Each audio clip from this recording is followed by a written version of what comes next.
Konnichiwa, hello, and welcome to the first episode of our Ask the Expert series. I'm very excited because in this episode we'll be taking a closer look at a country that's been at the top of my personal travel list for a long time, and that is Japan. We're going to be speaking to two of our travel experts who have a wealth of personal and professional experience with this remarkable country. Stay tuned until the end as we answer some of your frequently asked questions. Let's get started. Hi, I'm Will Sarson and I'm the Product Director here at Riviera Travel. I've been working at Riviera for a decade now. I've been going on Japan for my holidays for about 14 years now. First time I went was in 2010. I went as a solo traveller and I visited Tokyo and I was immediately hooked. I've been back more times now than I can actually count and I absolutely love the place and I always like to experience a new place each time I go back. Hi, I'm Linda. I'm a Senior Product Manager here at Riviera and I absolutely love Japan. I've been there 3 times now. The first time I went when I was 13 on a Japanese exchange. I went back in 2018 and kind of travelled around all of the main sites. And then I was lucky enough to travel there again this year with work and visit the Japanese Alps area. I absolutely love Japan. The people are so friendly and warm and welcoming. And to be honest, there's just nowhere else quite like it. It really is a unique once-in-a-lifetime destination.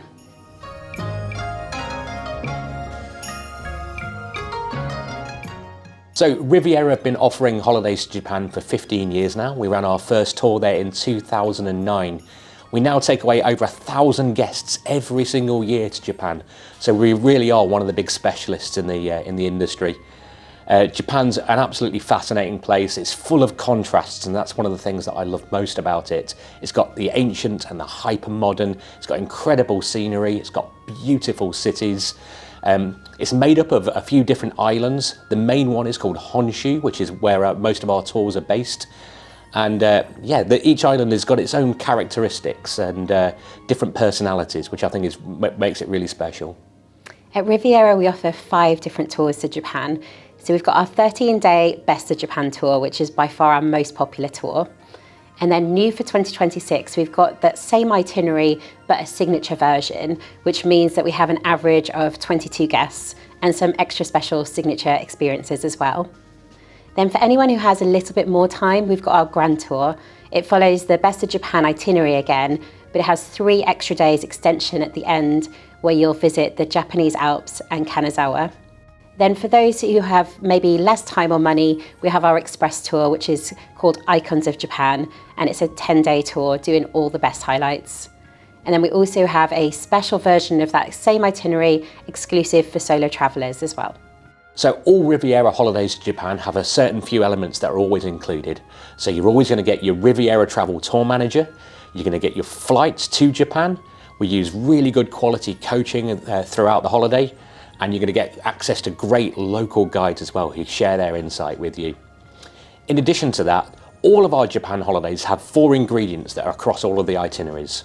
So first of all, you've got Tokyo, the capital city of Japan, and probably one of the most exciting cities in the world. It's got a little bit of everything.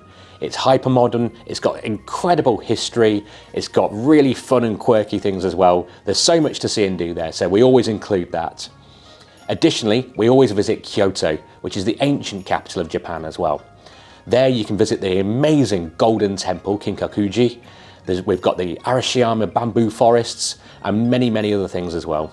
Of course, a real icon of Japan is Mount Fuji, and so we visit there on all of our tours. We get a visit to the lakes around the Fuji area. Hopefully, if the clouds are playing ball with us, we get to see the view as well. And then last of all, we always include rides on the bullet train, another real icon of Japan, and that's great fun and you get to whiz along. It's about 300 miles an hour, often past Mount Fuji as you go as well. So some really great ingredients that cut across all of the itineraries that we offer. The Riviera tour managers that work with us in Japan have often been with us for many, many years as they've got real insight into the country.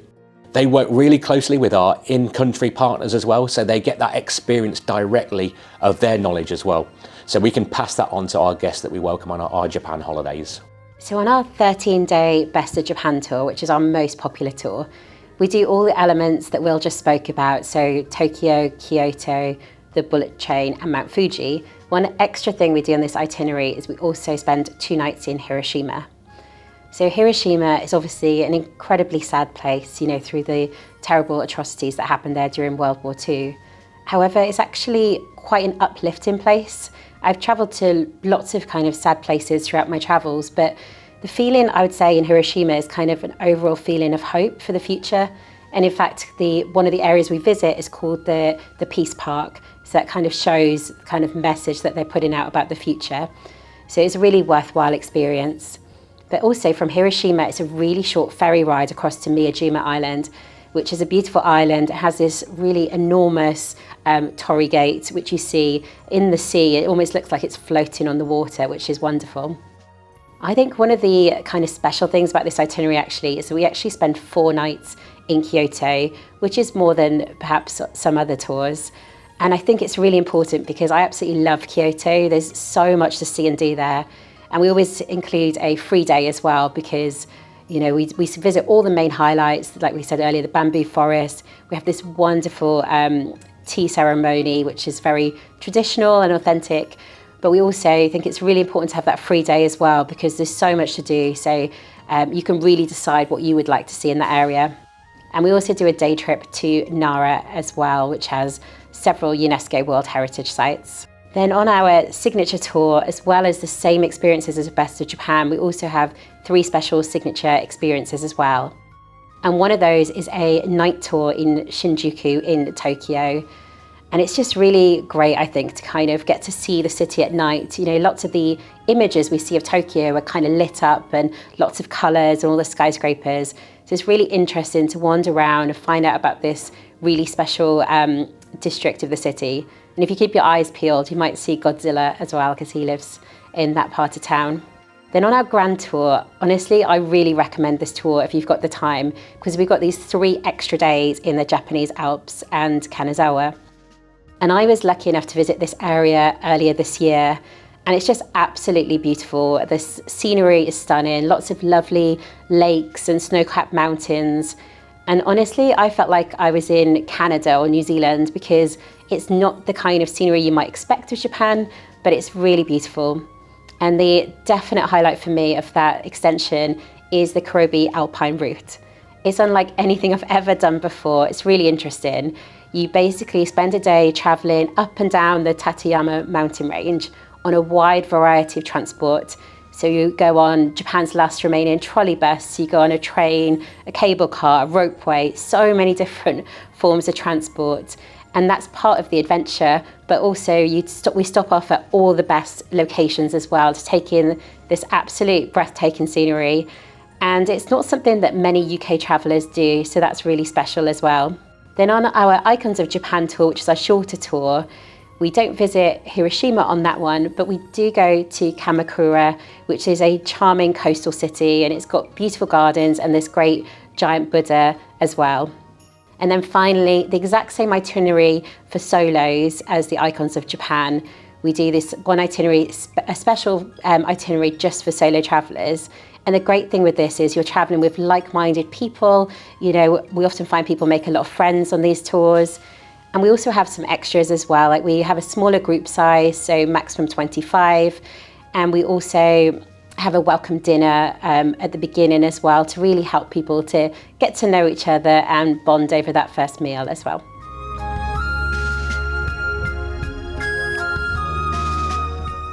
So I think one of my biggest tips for going to Japan is learn 3 really key Japanese phrases. So the first one, konnichiwa, means hello. So anytime you walk into a new place, just greet anyone who's in there with konnichiwa and you'll get some nice big smiles. Number 2 is arigato gozaimasu. That means thank you very much. And it's a phrase you'll hear a lot in Japan because a very polite culture. And so anytime you get some food brought to your table or if you're leaving a room, arigato gozaimasu is a great way to round that off. And number 3, which is my favorite, is sumimasen. Sumimasen basically means excuse me. And it's just a great polite thing to say all of the time. If you're in the way, if you want someone's attention, there's pretty much no situation where that's not a great thing to say. So anytime you just don't know what to say sumimasen, and you'll probably get a nice wry smile from any local people there. Another top tip is to download a translation app onto your smartphone, so Google Translate or anything like that, and then you can download the Japanese language. And then what you can do is you can take photos of anything you see written down, and it will translate it into English for you right there and then. So it's a really useful tool for reading signs or menus or anything like that that hasn't got an English translation straight away for you. At Riviera, we travel to Japan pretty much year round, from February through to November, every month between those two. And the most popular times to go to Japan are in the spring to see the cherry blossoms and in the autumn to see the autumn leaves. So these are wonderful times to visit, and you do get that added highlight of the blossoms and the leaves. However, personally, I like to go in shoulder seasons because there's less crowds, but it really is up to you about when you would prefer to go and what you would like to see. Then I'd like to give some pack-in advice as well. I would say one thing I found really useful in Japan is to have slip-off shoes. It makes it really easy when you're going in and out of temples. And if you don't want to be walking bare feet, it's useful to have a pair of socks on you as well. So I think that's something I found quite useful on my previous trips.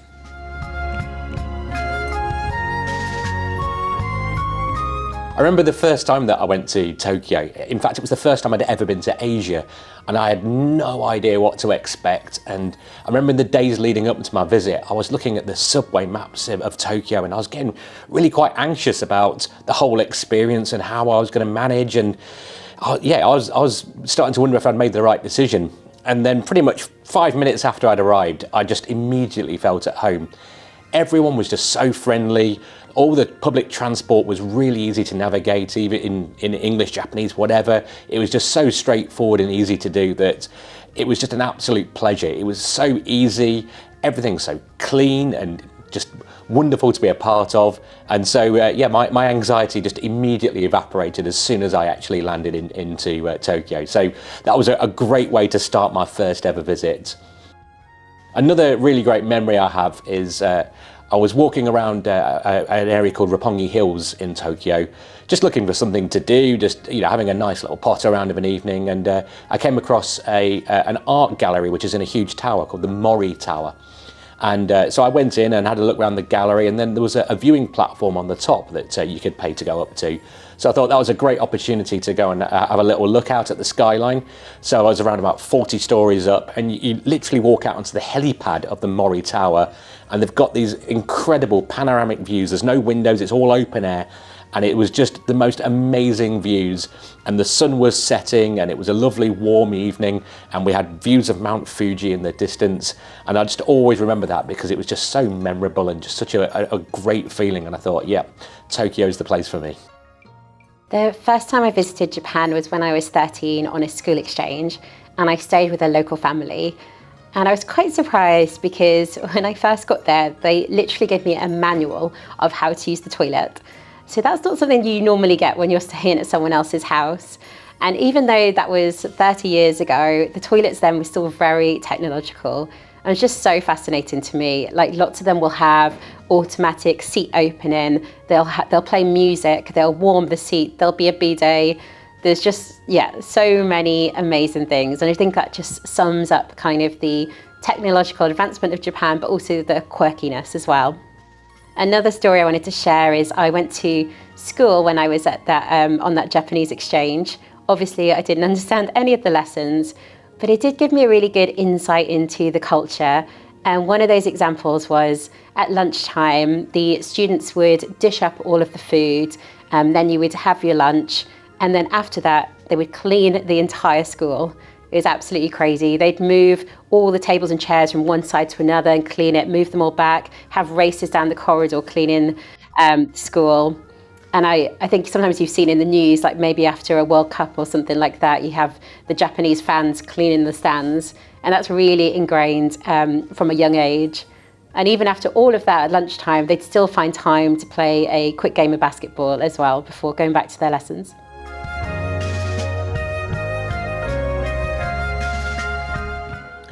So we've had some questions sent in from people across our Riviera community on Instagram and Facebook, and we're only too happy to try and answer those for you now.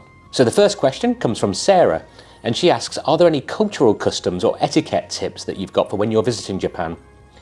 So I'd say the first and most important thing is all about being respectful. I think keeping your voice down to a moderate level is always well appreciated in Japan. Another important thing is to make sure that you carry your litter with you until you find a bin. Now, bins are actually not very common in Japan, but people carry their rubbish around with them until they see one, so make sure that you do that. And one last tip is it's really rude in Japan to eat and walk, so often street food's not really a thing. So if you've got some food, find yourself a park bench or whatever it may be, sit down and enjoy it. Our next question is from Tom. He's wondering about the different types of food available in Japan and if there are any must-try foods. Well, I think that generally people associate Japan with sushi, but there's so much more than that.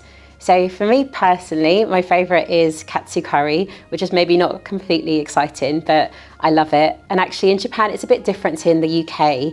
When I was offered it, they asked me to choose a spice level between 1 and 10. And I like a bit of spice, but I didn't really know, how hot it was going to be. So I went for a 5 or a 6, and actually that worked out quite well. There's also ramen is really big in Japan. So it's a Japanese noodle soup. And in fact, in Tokyo Station, they have Ramen Street with 8 of the best ramen restaurants from all around Tokyo next to each other in the train station. So it's really popular. I also really like yakitori, which is often chicken, which is on a skewer and it's barbecued. And it often has like a sticky soy-based sauce on it, like teriyaki. And you often see it in kind of like small restaurants and establishments, especially around Tokyo. And then we also have gyoza as well, which are small dumplings, a bit like dim sum. So you can get them steam or pan fried. And they come with a variety of fillings, so vegetables or meat. And yeah, there's just so much more. I feel like anyone can kind of find something that they'll enjoy in Japanese cuisine. So our next question comes from Adele, and she asks, what's the one thing that's not part of your itineraries that you'd recommend someone would do? So for me, it's a bit of a quirky one, but I absolutely love a park in Tokyo called Yoyogi Park. It's probably the best people watching place I've been to in the world. So I'll always go there, usually on a Sunday if I can, but any day of the week is good fun. And I'll take myself a little packed lunch and sit on the grass and just watch the world go by. And honestly, you'll see all kinds of everything. On my last visit there, I saw a group of people dressed in 1950s garb dancing to rock and roll music. I saw someone juggling samurai swords. I saw a J-pop band practicing their dance moves. Just everything that you can possibly imagine and much more on top of that is all there. Thanks for watching. I hope you've learned a little bit about Japan and Riviera's holidays there. Now, a lot of people consider Japan to be a once-in-a-lifetime destination, but if you're anything like me, it'll end up being a lot more than that. So that's all for now. So thanks for joining, and sayonara. Sayonara. Thank you so much to Will and Linda, our holiday experts, for joining us in this session, and thank you for watching. Don't forget to click subscribe, and if there's anything you'd like to know that wasn't covered in the video, comment below and we'll get back to you. Join us for another episode coming soon. Take care.